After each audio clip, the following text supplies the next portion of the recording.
Hello, everyone. Welcome to the Life Science Rundown, the podcast where we discuss regulatory complexities facing the life science industry and explore innovative ways to overcome those challenges. I am your host, Nicholas Catman, President and CEO of the FDA Group.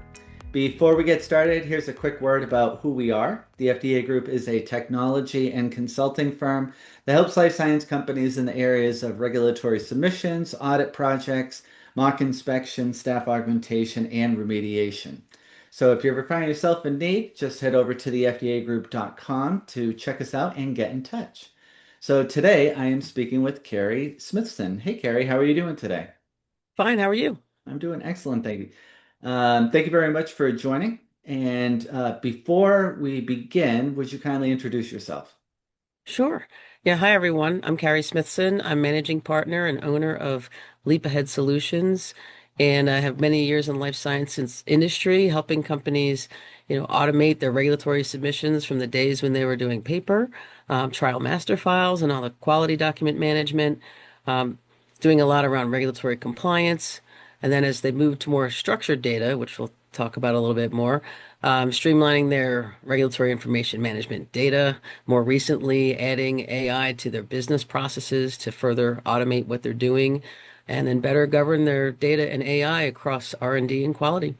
Okay, excellent. Thanks, Nicholas. So today we're going to talk about how can life science companies ensure their data is well governed and well managed to meet structured regulatory submission requirements, accelerate regulatory approvals and interoperability, and fully leverage analytics and AI to improve business performance. So that's a mouthful, but I think we're going to be able to break that down. So let's start at the top. So why is data governance becoming increasingly critical in life sciences? Sure. Well, I see three main reasons. So first, regulatory expectations are becoming more structured. Submission data is no longer just documents. It's structured attributes, controlled vocabularies, and traceable lineage. And poor governance can lead to inconsistencies and rework, and queries from the health authorities that just extend the process to getting your products approved. Then there's also interoperability across the value chain. So all your various functions from early stages of R&D all the way through getting your regulatory approval and then manufacturing and quality um, need consistent and high quality master data. And that's not possible without governance. Mhm. And then thirdly, AI and analytics depend on trustworthy data.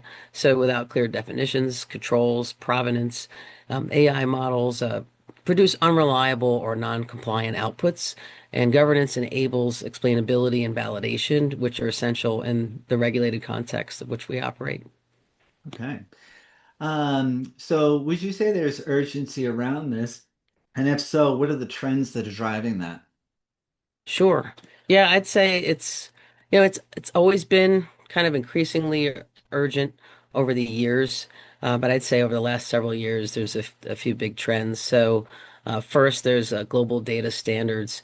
So the life sciences industry is moving towards structured data submission standards, like we have IDMP for medicinal product data, and then you have UDI for medical devices.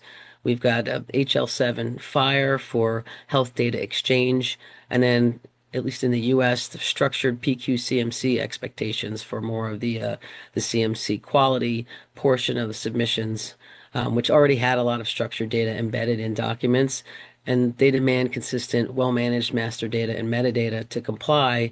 Now that we're not just submitting documents. Um, Secondly, we have more complex modalities and we have combination products. So things like cell and gene therapies and connected medical devices increase the breadth of the data that we need to manage. For example, device software versions, manufacturing parameters, and post-market performance data. And also, if we look at companies are doing more remote trials or real-world data and producing real-world evidence, they have to manage more data sources and more data to provide that evidence. Um, Thirdly, regulatory and market speed. So health authorities are expecting faster, more consistent submissions and transparent data lineage. They want to know where you got it from and Hmm. how you can explain your data. So, meanwhile, business models are requiring faster labeling updates and digital engagement. Hmm. And then the last one I want to highlight is, you know, using AI in authoring and review. So with the advent of generative AI, a lot of companies are starting to use that in authoring components of their submissions, health authority responses.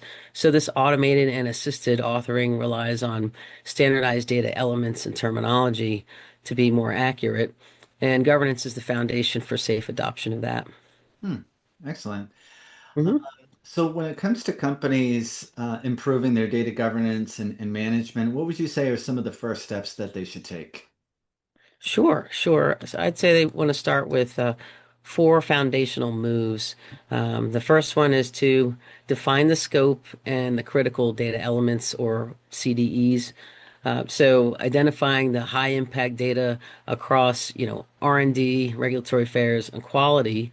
Um, for example, like your product master, your substance, your strength, dosage form, and things like manufacturing sites, batch data and so on, can be critical.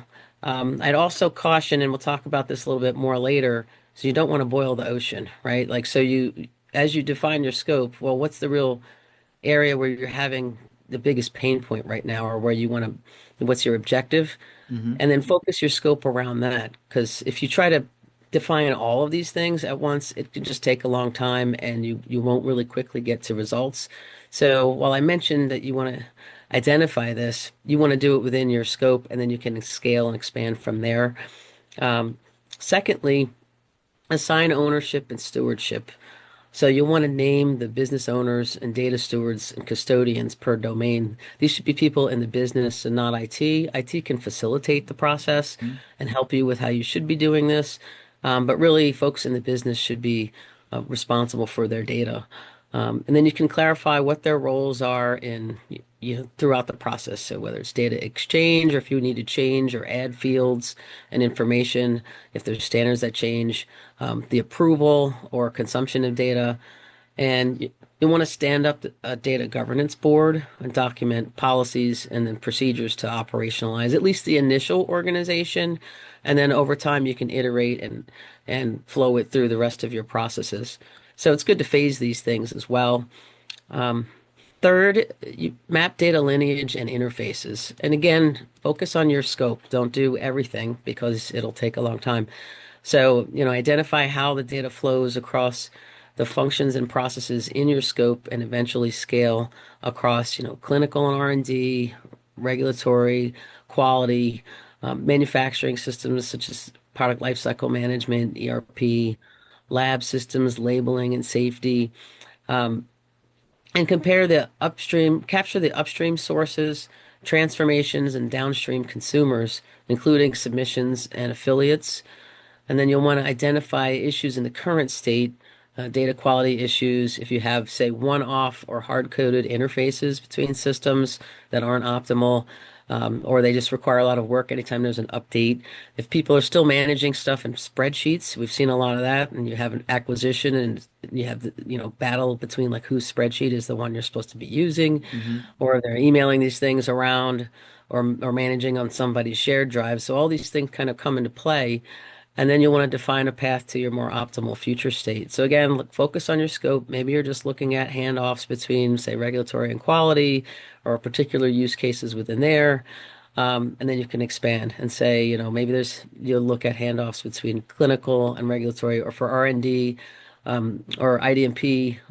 That tends to impact regulatory, quality manufacturing as well as clinical a little bit. So that's a bigger one that companies need to look at. And then lastly on this, so codify your standards and controls. So implement master data standards, controlled terminologies, reference data harmonization. So in IDMP world, so in the EU, there's something called spore codes. Hmm. So that would be an example of, maybe harmonize with that. Quality rules, look at change control and pair with a data catalog for business findability. and then pilot the governance in one or two high value use cases. So, say you're focused on because there's some things coming due, IDMP readiness, or looking at CMC structured data for a priority asset, and then you can scale from there. So, I think that's where you work with your leadership, find out what the priorities are, and it's Mm. key to quickly show value. And that's how you would get the budget and the funding as opposed to just, let's ask for budget for this um, academic exercise, which I think that's where initiatives can fall flat. So, Mm. yeah, that's my recommendations there for getting Great, going. great insight. So that obviously helps answer the question about, initial steps that companies can take. What are some of the challenges that are common that, companies might face, and what advice do you have around overcoming those? Sure, sure. So I'd say first and foremost, we tend to have siloed and fragmented organizations, fragmented processes and systems. And so to solve that, you'll want to have more of a federated governance model where you might have central standards, you'll have stewardship within the domains, and then integration of your systems via application programming interfaces or APIs, and create shared glossaries and taxonomies that would reduce the interpretation gaps. Mm-hmm. So everybody can map to a common standard, but you're allowing for whether it's global versus local nuances or nuances across functions. A lot of times, say quality and manufacturing define the same term differently and use it differently than R&D and regulatory. So understanding those, but then you still might all need to map to IDMP, say for example. Mm. Um, so that's the first big problem, and also it's a problem with getting things funded if because budgets don't tend to go across functions. So that's worth looking at. Then you'll also have limited incentives and competing priorities. So getting, people to actually work with you and comply with the governance model that you're putting together. So it helps here to tie it to business outcomes. And some examples here of like reduced submission cycle time or audit readiness, right first time metrics. So if they've got metrics they're being held to and it rolls up to their performance review at the end of the year, you'll have a lot more compliance with whatever you set up as opposed to it just being, pie in the sky and it's, a good corporate citizen thing to do. Obviously, executive sponsorship and having a governance council can help with that, and having change management to communicate what all these things are down the line help with that as well. The third one I want to highlight here would be data quality gaps. So as you go through and do your analysis, you'll find some areas where you have pretty poor quality. Um, a way to fix that is to automate some validation rules, define, what does good quality data look like? Are there rules around that? Maybe there's even AI tools you can implement to help with flagging bad data and some of the remediation and cleanup. You might need cleanup efforts before you can go and use certain data and, get it to be compliant. Um, so implementing reference data synchronization and then building remediation workflows that have service level agreements so that you can get the data to be fixed. In an area where you have poor data quality, it does tend to take a decent amount of business time because they know their data, they can help with fixing it, but that's where some of these tools can help. Um, Also, you can use dashboards to monitor data conformance and freshness. The last thing I wanted to mention here is tooling versus process confusion, where companies can, get tool happy. Let's like just slap a tool in there Mm. and think it substitutes for good old-fashioned governance and putting processes in place. Um, it's just the mentality in some organizations. Um, what you want to do though is really start with, if you think people, process, technology generally helps to start with people, the organization, and you can have a phased initiative. Like right now, I'm working with a client where they just need to get something in place right away. They're not ready for everything yet. So we're looking at, okay, well, let's just define the initial organization and put a policy in place, communicate that out. Maybe that's phase one. And then you can flow it into, your standards and your procedures. And then once you have some of those basics, you can and start fixing some of the data, you can select the tools that you need. So your tools can support your data catalog, your quality rules, and data lineage, and they'll support the governance, but they can't really substitute for it. Mm-hmm. Yep, makes sense. Hmm. Um, well, obviously, very helpful insight in terms of some of the challenges that companies might face and how they can overcome them. Let's transition into what some of the risks are of poor data governance. So, could you comment on that? Sure. So yeah, there's a few different issues that can happen or risks if they get this wrong.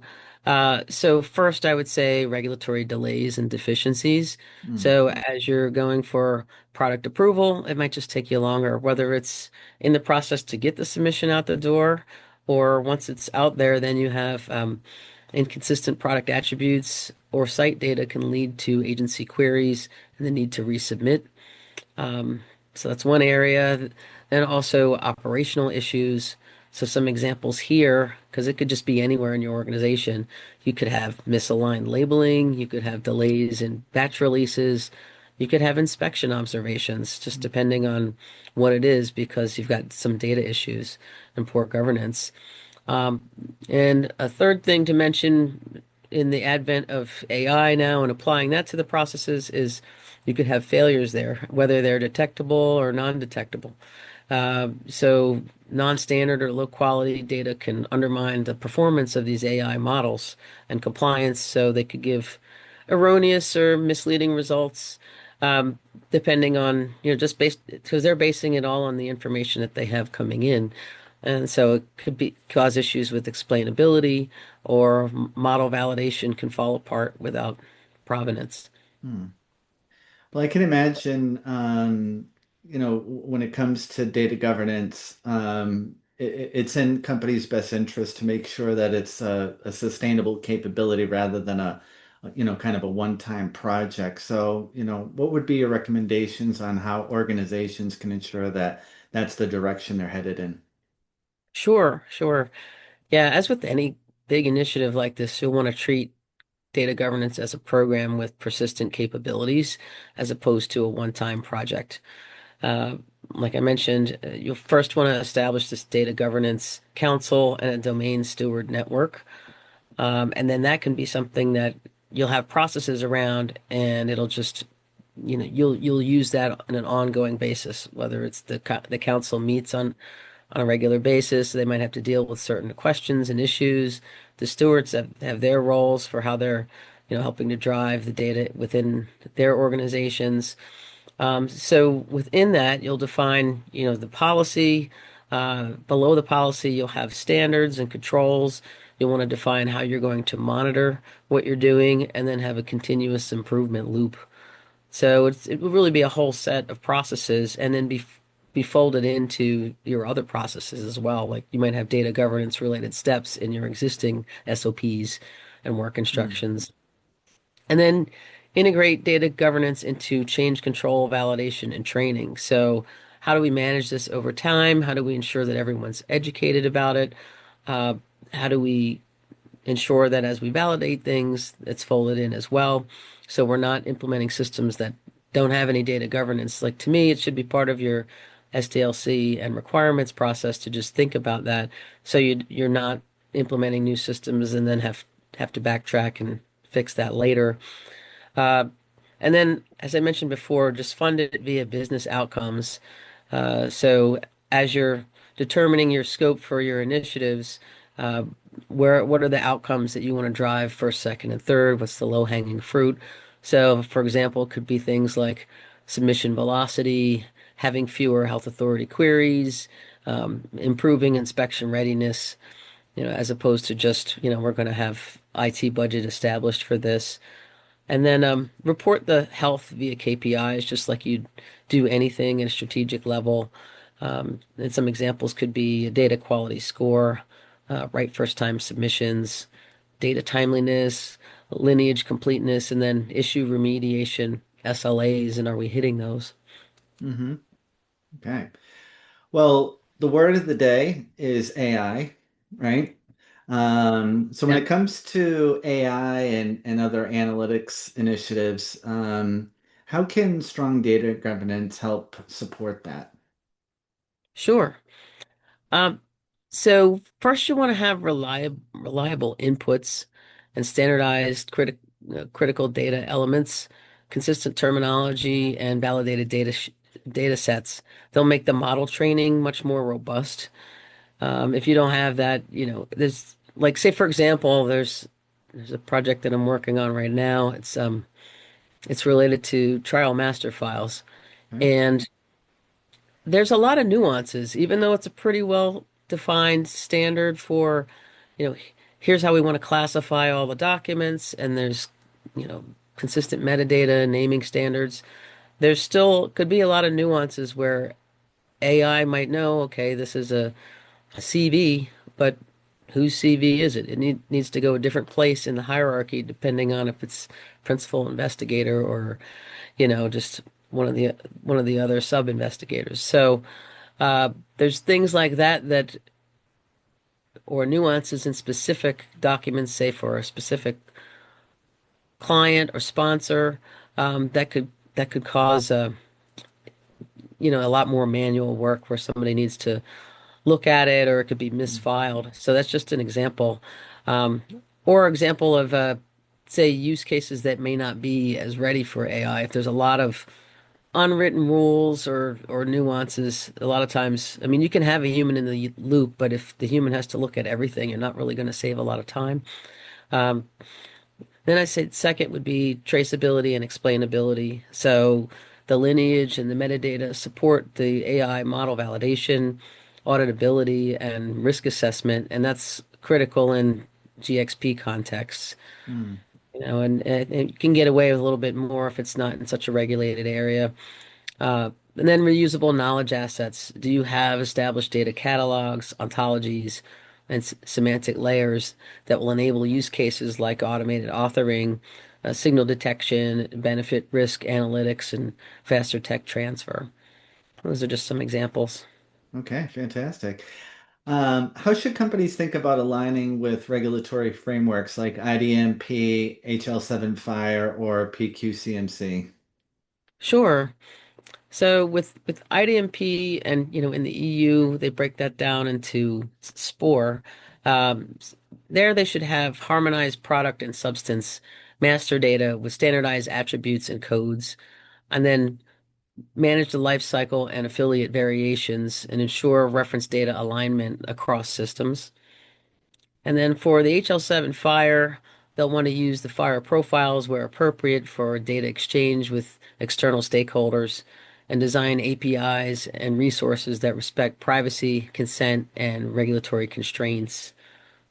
In the PQCMC and structured data, they'll want to build CMC data models that reflect control strategies, Hmm. manufacturing process parameters, specs, and analytical methods, Hmm. and then ensure that submissions can be fed from governed data sources, enabling consistency and faster updates. And a practical tip here is to maintain a crosswalk between enterprise master data and regulatory data models such as RIM and ECTD with traceability from your source systems to the submission artifacts. Mm. Okay, great point. Hmm. So let's say somebody's looking for external support for data governance. What are some of the things that they should consider when seeking that type of support?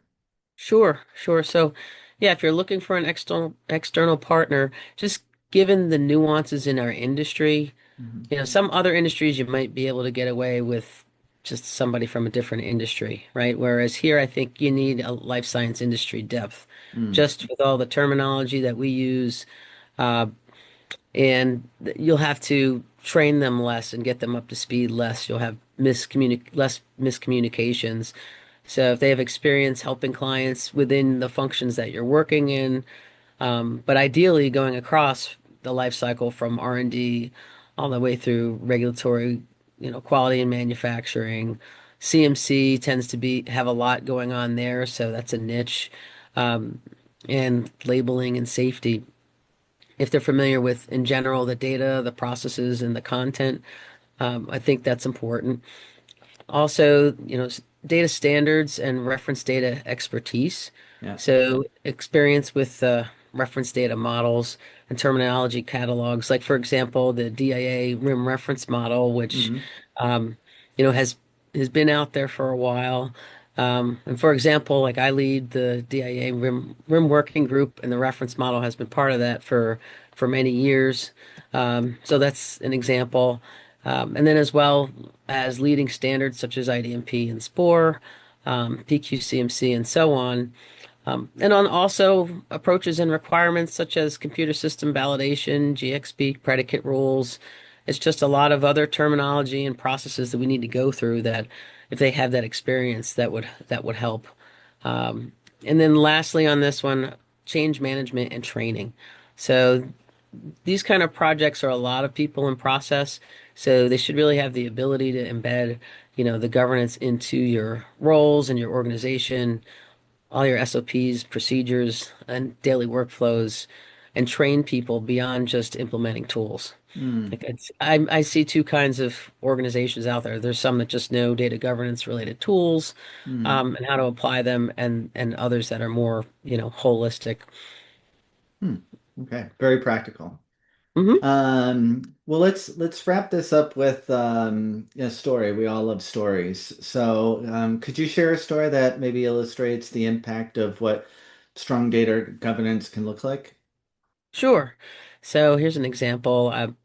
This one was a mid-sized biopharma. They had about 20 marketed products and faced inconsistent product master data across RIM, across ERP and labeling. And then they launched a data governance program that was focused on IDMP readiness and then CMC structured data. Hmm. And we helped them define their critical data elements and establish their steward roles, implementing a data catalog, and then aligning reference data with IDMP and SPOR. They created validation rules and then mapped the lineage into the RIM and ECTD and integrated with their quality management system for change control. So within about 12 months, they had about 30 to 50% faster affiliate submissions due to standardized attributes and automated data feeds. Hmm. And then their health authority queries were down about 25% thanks to more consistent product data. And something else we were helping them with, that they were able to do AI assisted authoring, and that reduced their drafting cycles for CMC sections and labeling updates, enhanced traceability, supported audits. Hmm. Awesome. Well, Yeah, appreciate you sharing that. sure. Well, this was super helpful. I really appreciate your insights and advice. So thank you very much, Cary. And for everybody listening, as always, if you find conversations like this valuable, please share it with a colleague or your professional network. Subscribe to get updates of new episodes at thefdagroup.com/podcast, and follow the FDA Group on LinkedIn for industry updates and cutting edge insights.